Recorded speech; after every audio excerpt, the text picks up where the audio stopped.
Welcome to another night in the NBA.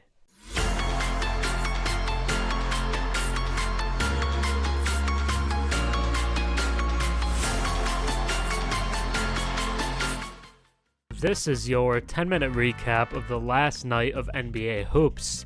A night with 9 games on the night, a little more than we've had recently, but I want to start off with the Houston Rockets, who quietly have been looking really good as of late, including 5 straight wins now, with last night's dominant win over the Cavs, which they were not favored, they were not expected to win, but it wasn't even close. The Rockets dominated this game and owned it pretty much from the start. 117 to 113 is the final score. We'll go over this game and then we'll start looking at some numbers from the month and then from the past few weeks as well for the team as a whole. But in this game, they win, like I said, 117 to 103, thanks to 26 and 11 from Jalen Green, who's been really good over the past few weeks, has really picked it up. And then we have Fred VanVleet with 13 points and 16 assists. He had 12 assists at the half, the most assists in a half of Fred VanVleet's career. 20 points for Jabari Smith Jr., 18 points and 8 rebounds for Amen Thompson, who shoots 73% from the field.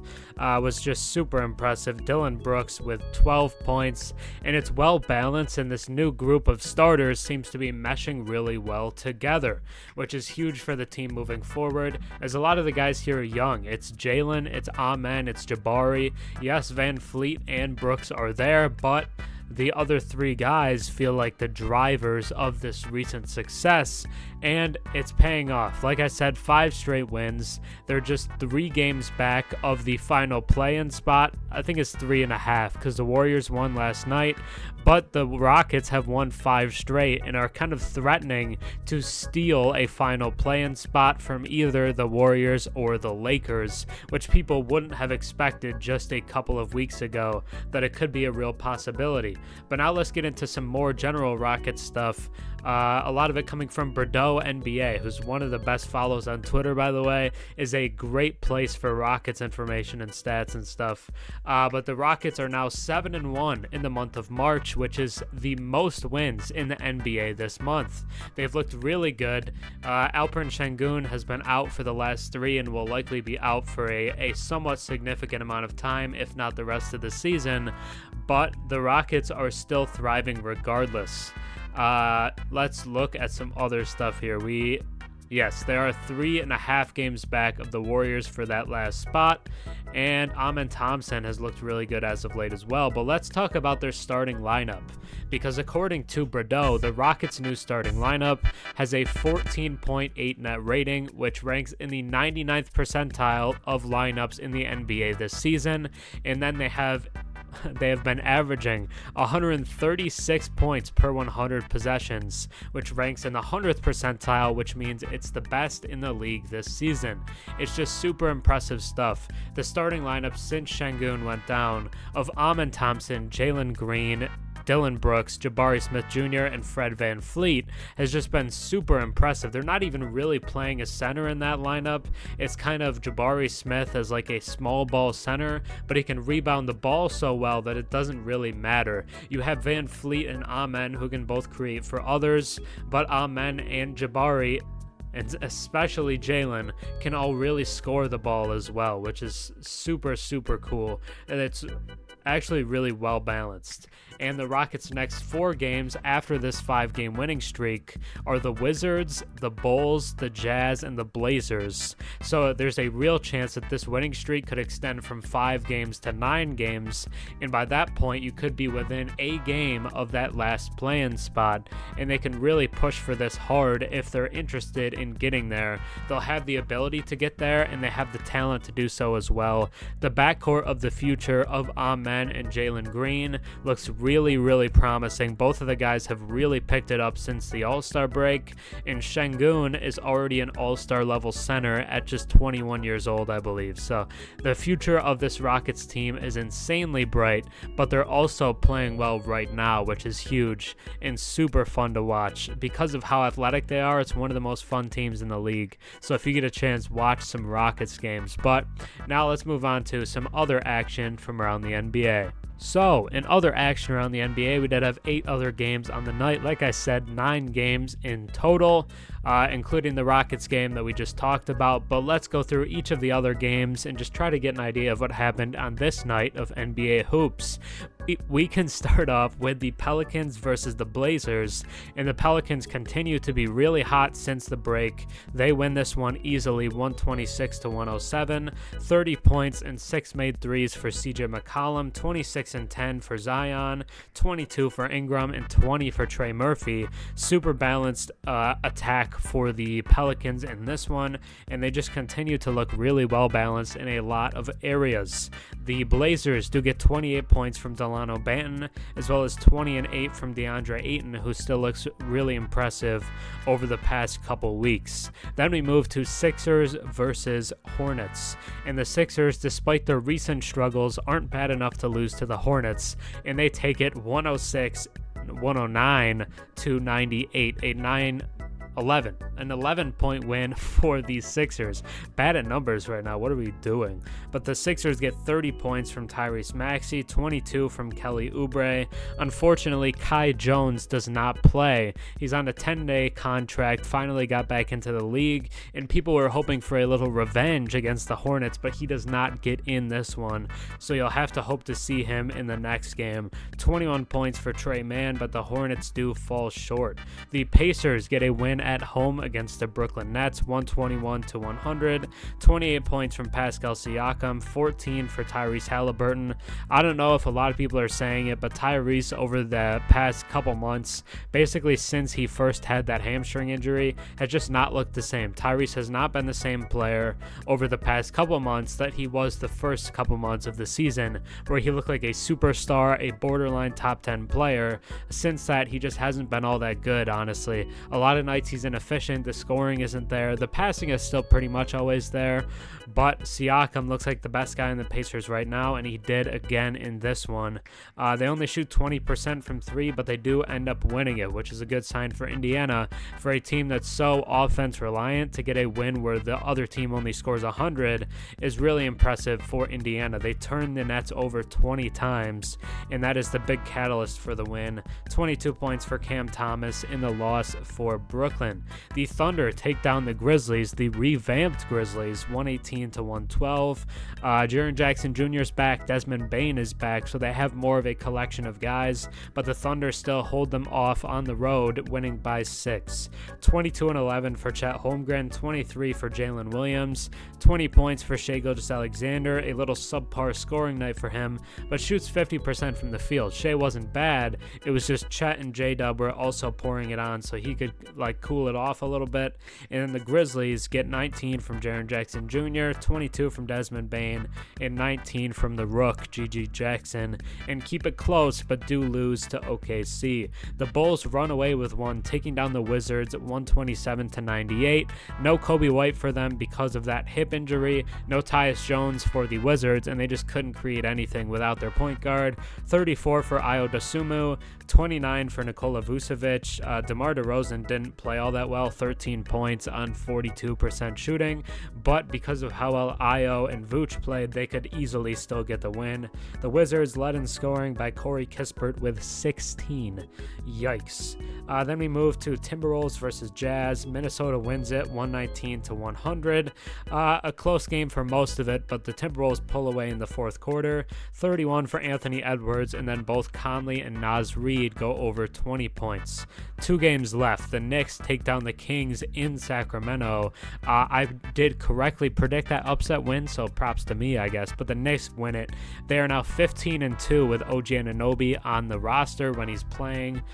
They've been fantastic with OG on the floor. 42 points for Jalen Brunson. His ability to score, even in these games where the Knicks aren't putting up like 120, has been super impressive because he is just one of the best volume scorers in the league right now. 61% from the field as well. OG Anunoby not super impactful in this one, just 2 points, was a +6, but the Knicks get the win, so you're not going to be too upset about it.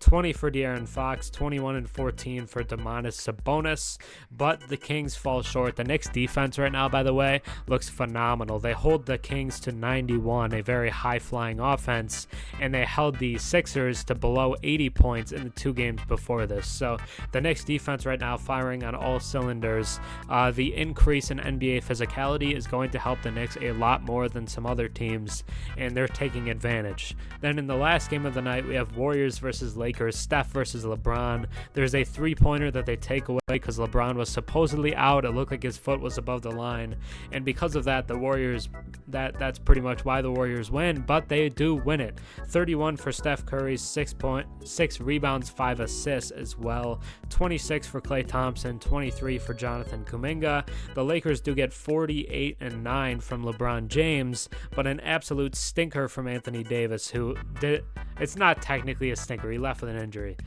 11 minutes, 8 points, but you need him on the floor and you need him scoring over 20 plus, but did leave, I believe, in the second quarter with that injury and would not return. So without that big man, it's just tough for the Lakers to compete.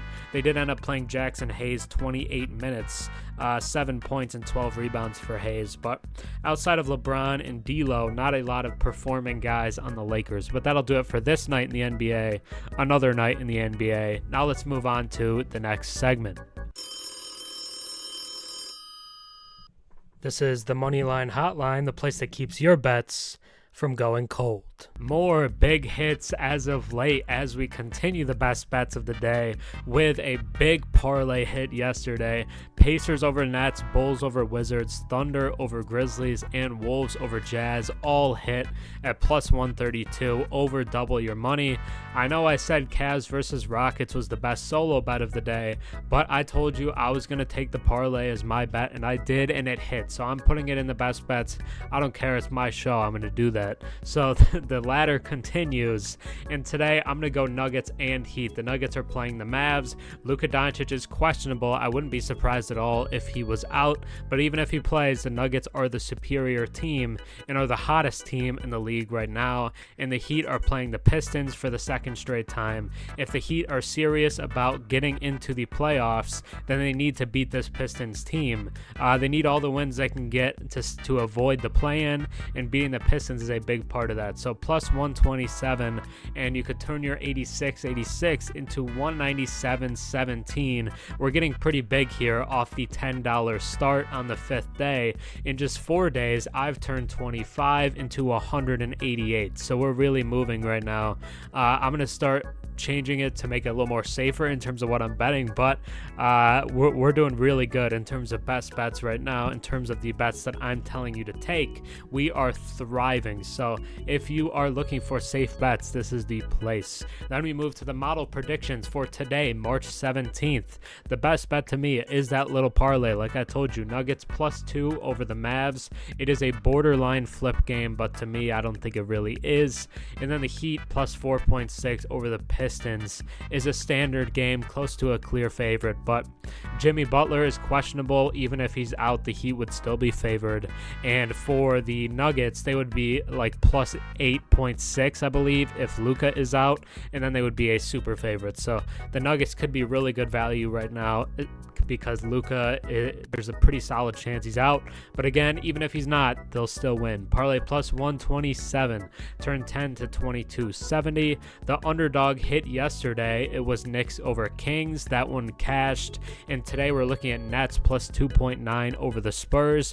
Currently +108. Turn your $10 to about 21. Underdogs right now for the model are hitting at about 63%, which is insane. That's great value, and you're not going to find much better than that anywhere else that you might look. And then for the parlay, I added 3 super favorites to the best bet of the day. So Heat and Nuggets, and then you add the Celtics over the Wizards, Magic over the Raptors, and Clippers. I forget who they're playing, but the Clippers are favorited pretty heavily. Let me look it up for you, so I don't want to mislead you and not have the game. But the Clippers are playing the Hawks. Still no Trae Young, no Onyeka Okongwu, no Sadiq Bey for Atlanta. They recently lost to the Trailblazers, so not a super serious team. The Clippers will win that. So you add those three super favorites in there, and it becomes plus 278. Turn that $10 to $37.80 of games that classify as at least clear favorites, so plus 5 or better. The model has hit 17 straight, so really solid performing right now. It looks great. But now I'm going to tell you to follow the Twitter at @themoney_line for the picks as soon as they come out. As soon as I have them, it'll usually be before the videos are out. So if you want them ASAP, that's the place. But let's move on to the top 5 of the day, according to me. At number 1, we have Jalen Brunson against Sacramento, who had 42 points, 4 rebounds, 4 steals, and 61% from the field. Really impressive high-scoring volume.